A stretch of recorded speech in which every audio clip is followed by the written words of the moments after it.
For our next problem, we have y is equal to x plus 1 in parentheses to the 3x power. How do we handle that? Like maybe kind of a chain rule thing, kind of looking on at it a little bit maybe, but you got to dig a little deeper. What's going on here? If it's 3 to some function of x, or like a constant to some function of x, or it was some function of x to a constant power, that would just be a chain rule situation. But what do we got to do here? Log differentiation. Very good. So the reason why is we have a function of x raised to a function of x.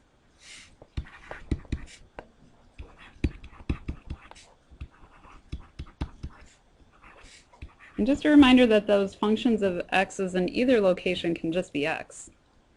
You know, so just a reminder there, it could be like x to sine x,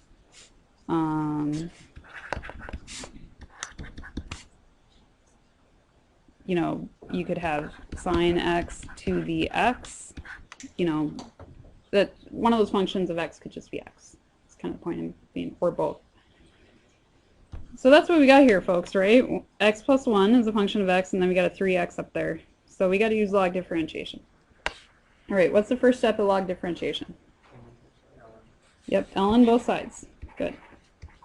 And the reason we're doing that is we should be able to do some fancy log algebra in order to turn this into an equation that we know how to take the derivative of. Right now we don't know how to do it because we don't have a derivative rule for x to the x or a function of x to the function of x or something like that. We don't have the rule. So we're trying to make this something that we can take the derivative of. So what's the algebra going to be here on the right now?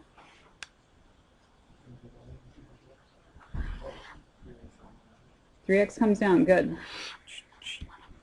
And what this does is it gives us a product of two functions of x instead of a function of x to a power of x. This is the key, because we know how to differentiate that right-hand side now. It's a piece of cake. Okay, so problem is we created this junk on the side, ln y, but fortunately we know how to use our implicit differentiation. So it's not too bad here. So I'm just going to go ahead and say, hey, I'm in the derivative step. I'm going to do this now because I got things good to go.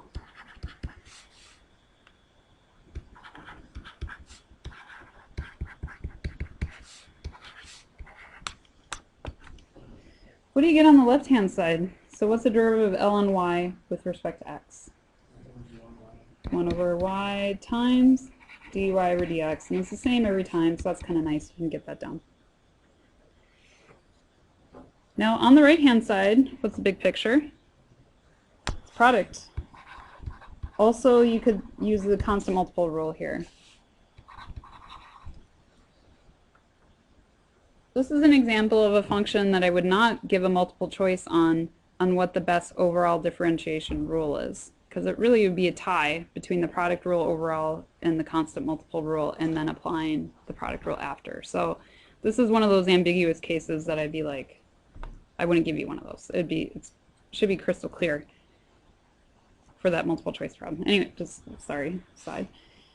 What do you guys want to do? What's more comfortable, leaving the 3 outside of the whole thing, or just putting that together with the x and having a function at 3x as one of the functions you use in product rule?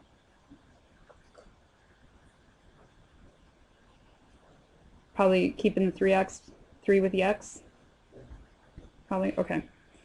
So f g prime, so we got 3x, and then we got to take the derivative of natural log of x plus 1, which is a chain rule, but it's kind of the easy one, so we'll just go ahead and do it. 1 over what? X plus 1 times what? 1. So the derivative of x plus 1 is just 1, so that I'll just kind of put it there. So you're sure that I didn't forget or something, but now let's write down our g, which is ln of x plus 1. And then we got to multiply that overall by what? 3, because that's the derivative of 3x. Okay, I think we got that down pretty well. What is the next step? What's that? bring the y over. Okay, so this is kind of the same thing as before, where, you know, I'm done taking the derivative, but it's asking for the derivative of y with respect to x, which is not explicitly solved for. So we need to do that by multiplying both sides by y.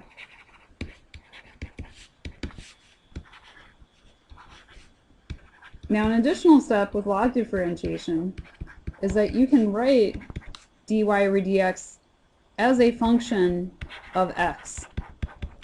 That y in there is not necessary, because our original problem was y is equal to x plus 1 to the 3x power, right? That's what y is, so we should indicate that by plugging that in. So we got one more step here, and then we're done. So plug in for y, the original function, which just got off the page, x plus 1 to the 3x, oops. Write down all this other stuff, and then you're done.